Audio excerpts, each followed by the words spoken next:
Hello, hello, hello. Oh, please.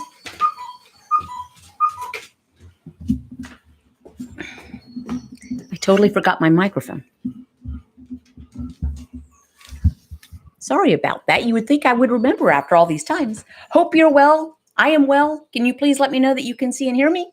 And let's jump on in. I'm Casey Durango of Go Keto with Casey, where I talk about how I've lost 97.4 pounds since starting the ketogenic protocol, how you may be able to lose weight, improve your health, and regain control of your life like I did.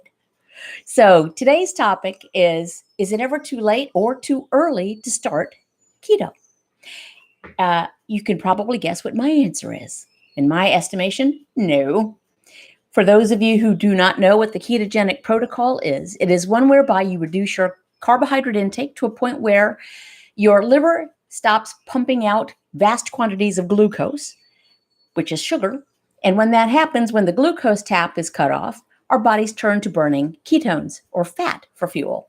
And our bodies are very happy to do this. And you start burning fat for fuel, which means if you do the protocol appropriately, you will start burning body fat for fuel, which is awesome. We use our onboard reserves. How do we do that? Keep your carbohydrate intake to 20 grams or fewer a day. Total carbs, not net. Why not net? Because net carbs just means eating more carbs. 20 grams total, not net a day, or fewer. If it's not on page 4, link below, don't eat it, but you don't even need a food list. Eat fatty sources of protein, maximum amounts of non-starchy vegetables, about a cup a day of non-starchy vegetables, pre-cooked, that's maximum. About 2 cups a day of leafy greens a day, maximum. Some full-fat dairy if you can tolerate it, not unlimited. Dairy is limited. And don't eat if you're not hungry. Stop when you're satiated.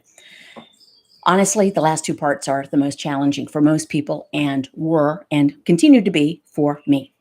Okay, so for those of you who don't know my story, I started out at age 55. I assume I was postmenopausal. I haven't had a uterus since I was about 30, but I'm assuming I was postmenopausal at age 55. And I'd been morbidly obese for 30 years, since my mid-20s. I had given up on losing weight. I can't post pictures here, but you can see it in my blog, before or during photos. And I tried. I really did try. Like everyone here, I tried. But I'd given up. I realized that I was on deck to be diagnosed with type 2 diabetes. I didn't want to take insulin for type 2 diabetes. I Googled how to not take insulin for type 2 diabetes. I came across the white coat video of Dr. Eric Westman of Duke University, who I'm thrilled to say is now a friend. And that day, I just never looked back. The protocol is keep your carbs 20 grams or fewer a day. If it's not on page 4, don't eat it. Don't eat if you're not hungry. So the next time I ate, I just laid off the carbs because I was at the right frame of mind to do this, right? So people can feel, and understandably, it's understandable if you feel like, for one thing, it's too late. We've been told explicitly and implicitly by everyone from magazine articles written by people who don't know what they're talking about to medical doctors who apparently don't know what they're talking about on certain things either, that if you haven't lost weight by the age of, and then just fill in the blank, whatever the age that might be, keeps changing, by 40, 45, 38, 50, 55, by menopause, by the time then it's almost impossible to lose weight. Well, that is incorrect because I've done it. Too many people with whom I speak have done it. They've done it starting at age 70. I've talked with people in their 80s. I've talked with people in their 20s. It's never too early. Why is it never too late? Now, it can be a little bit more challenging depending on your stage of life, where you're starting from, any underlying conditions you may have. And let's face it, by the time they get, they're not so underlying anymore. They start making a lot of noise. Oh, hashtag Casey's pink drink. I'm asked about it every single time. So it is a glass full of ice, mostly diet tonic water, a splash of diet cranberry juice, and a squeeze of lime. There. I drink it every Saturday. It's very tart and refreshing. What was I saying? Oh, at any age. But if you have underlying conditions, if you have type 2 diabetes, if you have high blood pressure, if you have chronic inflammation, which actually those are products of chronic inflammation, it can be a little bit more challenging. If you're a female, sad to say, it can be more challenging than for a dude. You know, my lovely mate, who never really had a weight issue, but heard the lectures I was hearing when I started this. In the background, you know, he was reading a magazine or something or looking at his iPad, but he heard the lectures I was listening to. And it just made sense to him about the health benefits of it. So he's from Colombia, South America, and rice and beans, tortilla chips and papas and patacon and yuca were part of our life. I had laid off all of those things for about 6 months when he said, I'm going to do what you're doing.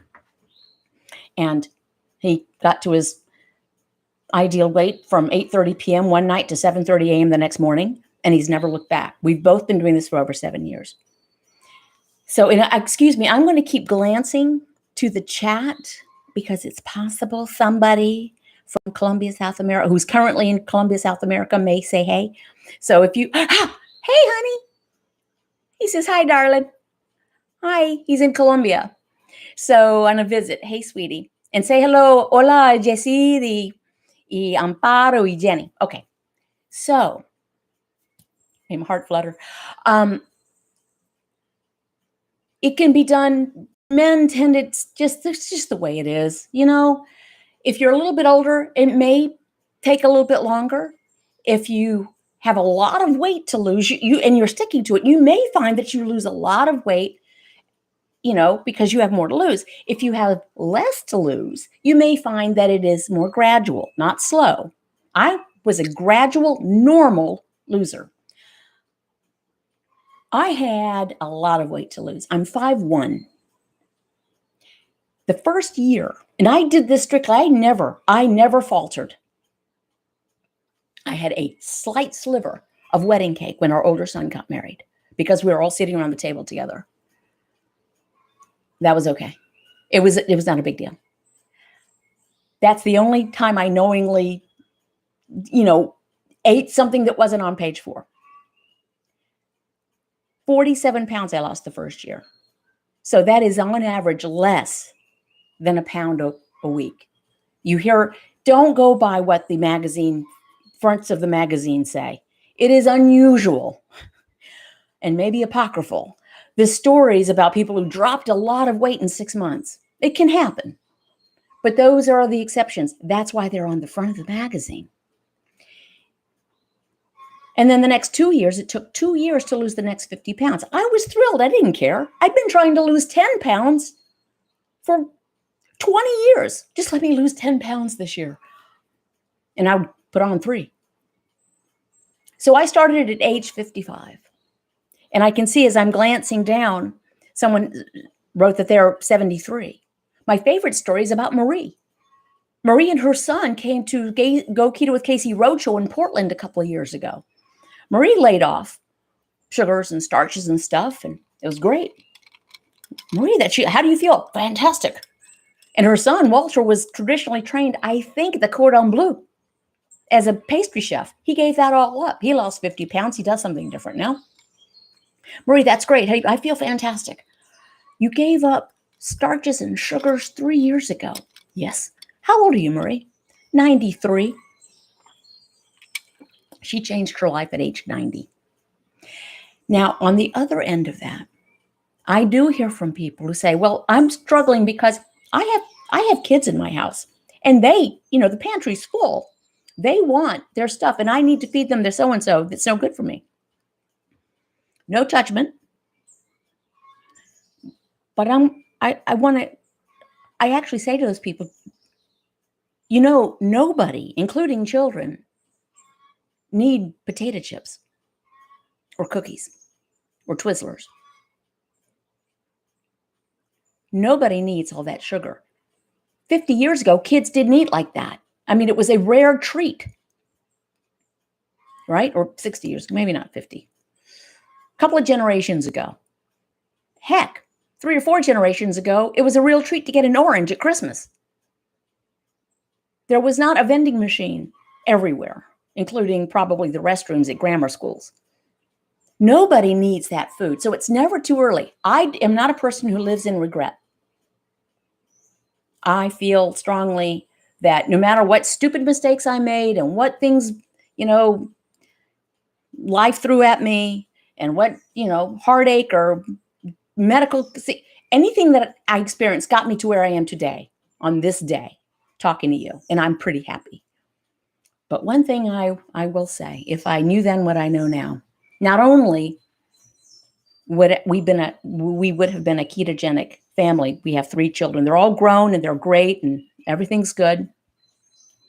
But I would have raised them without, and I didn't have junk food at the house. I assumed if I made it from scratch, it was better. And it was, but I made homemade pretzels and homemade bread, homemade macaroni and cheese until my older kids came home and said, you know what, we had this great stuff. And it was, from a blue box, and it was great macaroni and cheese. They really preferred that to the stuff that I made with the cream cheese sauce. But they didn't need the carbs. I would have done it differently. Frankly, if I knew then what I know now, I would have stayed on the induction period of Atkins in 1977 when I was in college and wanted to lose 13 pounds. I lost the 13 pounds through the book away. But children don't need all this sugar. Babies are born in a state of ketosis. Babies grow a lot in the first year, and if they are breastfed, they're eating a lot of protein and fat. And it helps their brain build. It's good for cell structure. I happen to know that there are people who have influenced their college-aged and high school-aged children, because let's look around. You don't have to look far to see obese young people. There are obese adolescents. There are obese teenagers and college students and 20-somethings. Think about it. If you have endured a weight issue, wouldn't you like to go back and save yourself 20 or 30 or 40 years of emotional pain and embarrassment? And yet we think, oh, they're 20. Well, 20-somethings can smoke a cigarette, and it's not until they're about 50 that they start hacking up, gross stuff. It's chronic. It builds on. There's the coolest looking bird on our bird feeder. I don't know what kind that is. Oh, wow. We have about 20 species that I've identified. That one I don't know. Oops. So in my opinion, it's never too late. As the old saying is, it's never too late to do the right thing. It's never too early. Kids can flourish. Kids don't need a Pop-Tart for breakfast. Better they should have a scrambled egg and a link sausage. Can you imagine how much different it would be if people didn't load up their kids with sugar and send them off to school? And then they have the crash mid-morning. And so then they have snack time, and out come the M&Ms and the pretzels. And then they have a crash. And then out comes the lunches from home, peanut butter sandwiches on white bread with applesauce and an orange. And then they have a crash. And then we wonder why our kids are crazy. They're not crazy. They're hopped up. By the way, I'm very excited and pleased and proud. The next installment of Casey's Keto Connections will be with Dr. Georgia Eid, a psychiatrist. And we're going to talk, she feels strongly about the impact of nutrition on mental disease and mental health. I'm not going to link to it here, but you can go to my blog under my schedule. It's on Crowdcast. You can link to it. It's a registered event. I'm very excited. I have questions I want to ask her myself. She is wonderful, and it'll be a treat. So I need to look. Someone's done a super chat. Mikos Danes has left a super chat. Thank you very much. That's most kind of you. Almost to 50 pounds. Oh, gosh. Thank you and Dr. Westman and this community of wonderful people. It's been life-changing, and the protocol makes it a no-brainer. You're such an amazing person and motivator. Well, thank you very much. I appreciate that. Thank you for the super chat. You're very generous. And I will say this, when people would tell me, because I was big, right? I was big, perfectly round. And I started losing weight, and I worked in I was in real estate. I was in and out of an office setting. And people would see me and say, wow, you've really lost weight. Yes, thank you. I have. Wow, that must have been so hard. And I'd say, I wish I could say it's the easiest thing I've ever done when I just did it. Now, I had fits and starts. I had a couple of at-bats at doing this. I knew low carb worked for me since 1977. Now, I had to go through the early 80s when it was really demonized and it was going to kill everybody. So I went off that. And then, again, in the early 2000s, I knew I lost some weight. And then I had the second of 3 upsetting medical diagnoses. And I got irritated at the second one. And so I said, I'll show the universe. I'm going to eat a bagel. Well, that was not smart. I ate the bagel and I still had cancer. It didn't do anything. All happened when I cascaded into eating mashed potatoes, tortilla chips, more bagels, and tequila. And I still had cancer. If hunger's not the problem, food is not the solution. And food doesn't fix any problem unless it's hunger. It doesn't fix a bad marriage, a rotten boss, an overdrawn bank account, an ungrateful child, medical diagnoses. It doesn't help, no matter what age you are. We have to stop comforting our children with food. We have to stop rewarding our children with food. I've heard from people whose parents withdrew food from them as punishment, which of course just makes it what they really, really want. Food should be for fuel, not as reward, not as punishment. People say, well, food is love. No, love is love. Food is fuel. Well, easy for you, but in my culture, we show each other how we love each other with food. Every culture thinks that. Italians, French, Germans, English in the South, in the Northeast, and I don't know what they do in the West, but no, food is fuel. And if we lay off the carbs, it becomes so much easier because our appetite is suppressed. So how does this work? No matter what age you are, you lay off the carbs, the glucose is not coming out. We switch to burning fat for fuel. We get more energy from a gram of fat than we do from a gram of protein or carbohydrate. It's satiating. We have plenty of food on board. But our appetite is naturally suppressed. We eat less if we only eat when we're hungry. If we don't eat if we're not hungry. Now, if we're going to keep on the same habitual eating, breakfast, lunch, dinner, I always eat at this time, whether I'm hungry or not, then that's going to have to be a change of habit. And that is still the hardest part. We've got decades of conditioning. And of course, marketing is all about food. It's either about food, cellular phones, cars, or pharmaceuticals. And I'm guessing 2 of those are related. Let's guess which 2. So, in my opinion, it's never too late, no matter what you're told by a medical provider or a magazine article. By the way, if a food has keto on the label or it's touting its net carbs on the front, it's almost certainly not low in carbs. Look at the nutrition label. It's not the presence of fat that burns body fat. It's the absence of carbs. You don't have to load up on fat, oily coffee, fat bombs, all that stuff. No, if you want to burn body fat, don't drink fat because that'll get burned first. And it's not a smorgasbord of stuffing your face. Don't eat until you're stuffed. Eat until you're satiated, which means, okay, I'm no longer hungry.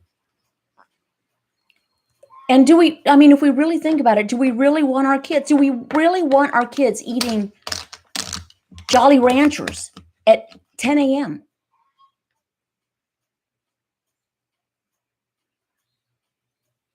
Do we? Do we think this is a good idea for anybody? Some of the things we feed ourselves and our families are not food. They're not even food adjacent. They're just a product that's colorful and sweet. All right, I'm going to turn my attention to the comments. Keto Meal Mama, Casey Hurako, thank you. I did that. My eye just fell on that one. It's not the one I would have. Okay.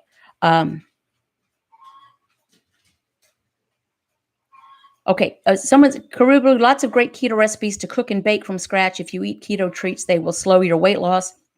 But if it's the difference between staying on and going off bake, here's my thought. I think there's almost no fake baked good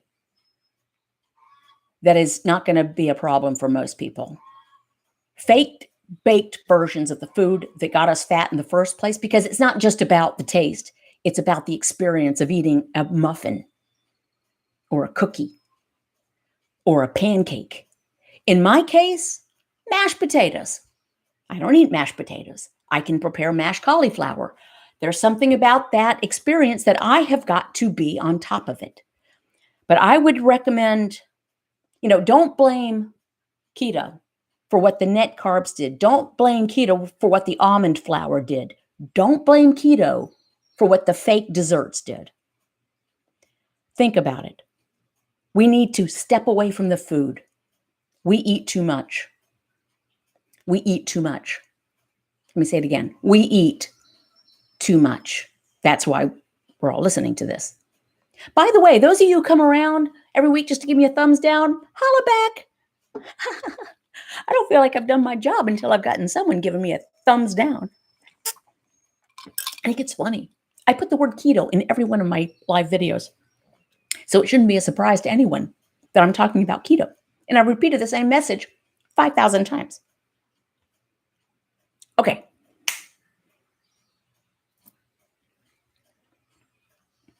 I'm looking at, okay, thank you. I get so sad at people who insist on eating any way they want. Then they wonder why they're sick. Okay, I'm going to take a quick intermission here. Shameless Commerce Division. I thought I was sold out of these and I found another stash. These are magnets. It's a refrigerator. Are you here out of hunger or out of habit? If food is not the problem, if hunger's not the problem, food is not the answer. And here are two versions of the same book. One is perfect bound, one is spiral bound. It is Casey's, Go Keto with Casey's 12-month record book. This one is actually the better one because it'll lie flat. You get this at my blog. It's a couple of dollars more expensive because spiral. This one is perfect bound. You can get it at Amazon, cheaper, and you get it faster. And then some products that are below. Here's a steel water bottle. Go Keto with Casey with silliness on the back. Okay, and I want to thank patrons, some of whom are here. They allowed me to leave my previous profession and do this, and I really appreciate it. And I have a private support group on Patreon where, depending on your pledge level, I do 20 videos a month from the kitchen table, before coffee, before makeup, and the topics are suggested by the patrons. And then the next level, a handful of patron-only live streams on Crowdcast, and the next level up, a handful of patron-only video group sessions on Zoom. I am no longer have the tier with the one-on-ones because my calendar is full. So thank you very much. I appreciate that. Now back to comments. I'm just trying to, like I said, just trying to earn my keep around here, y'all. I love mashed cauliflower. So do I. It's a problem. So I have to, it's okay. But vegetables are not unlimited. By the way, no, 7 cups minimum of leafy greens, wrong. Mary T writes, I agree with what you're saying. Baked goods are fattening, keto or not. I hardly ever bake anymore, but I do tell beginners while they are becoming fat adapted to choose a keto muffin over a sad one. No, I would say I disagree with that, Mary. I mean, different strokes. Because it prolongs. It prolongs it. But different strokes. Everyone has to do what works for them. Carew Blue, Mary T, thank you. My problem is a new purpose. I can't tolerate alternative baked goods. Cooking and baking is all that I'm good at. Am I the only one struggling with this? Do you know there's a person who used to own a donut shop? He owned it. He sold it when he realized he was part of the problem and not part of the solution. There's more to life than baking and cooking. As a matter of fact, there's a whole lot more.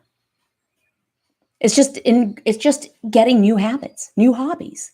There's a big world out there.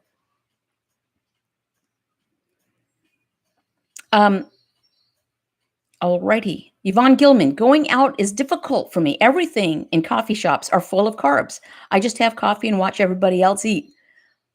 I will not weaken. I'm not even tempted anymore. I told myself for years out loud and in my brain, well, I can't do low carb for the rest of my life because I can't see going the rest of my life without eating tortilla chips.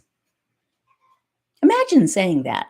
All the things we have been through as humans, all of us, and I've been through things. And I'm thinking, all the things I've survived, and I can't give up tortilla chips?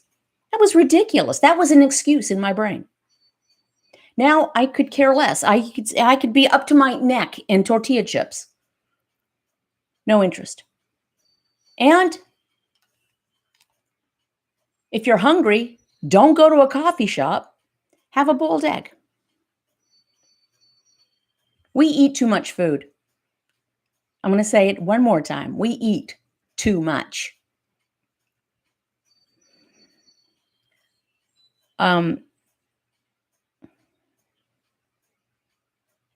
Kathy Partridge writes, thank God for your channel. It was the first one where I've heard the truth about food and weight loss for us older folks, as well as keeping keto simple. You know what? I'm not an older folk, by the way. Someone referred to me, keeping, us seniors have to I'm not a freaking senior citizen. I don't care how old I am. I'm not retired. I'm not living off of a pension or 401k. I don't have medical conditions, and I don't have health issues. I don't care what I am chronologically. So don't refer to me as a senior, please. Because what was I before this? A junior citizen? Come on. I don't miss carbs except fruit. A lot of people have trouble with fruit. Remember, fruit is sugar. Fruit is sugar. Fruit is nature's candy, as Dr. Eric Westman says. Okay, things are popping by quickly. Oh gosh, Sharon Thompson writes, I'm 7 weeks on keto and down 25.2 pounds. I miss the occasional wine or cocktail. Could you elaborate on alcoholic drinks and how many you're allowed yourself, adult beverages? Okay, alcohol is unique to everyone, just as is protein intake. Alcohol will not impact ketosis, but alcohol must be processed by the liver before it does anything else. The liver must deal with alcohol as if it were a toxin, because it is. Also, there are calories in alcohol, whether it's wine or spirits. I have enjoyed wine and spirits throughout. So what you do is, if you're going to have wine, have a dry wine, whether it's red, white, rosé, Zinfandel.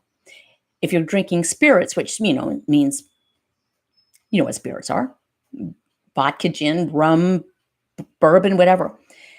If you're having it straight up with an ice cube, fine. If you're having it with mixers, make sure the mixers are not sweet.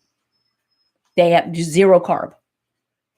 But keep in mind that particularly if you've lost weight, your tolerance for alcohol can and almost certainly will change. And that if you're someone who becomes a little bit vulnerable to food choices when you've had a second or third cocktail, you have to be careful of that. Even if you're eating so-called keto allowed, eating 8 ounces of cheese when you're drinking is not a good idea. So everyone has to find it for themselves. You just really need to be careful about your tolerance as it might change.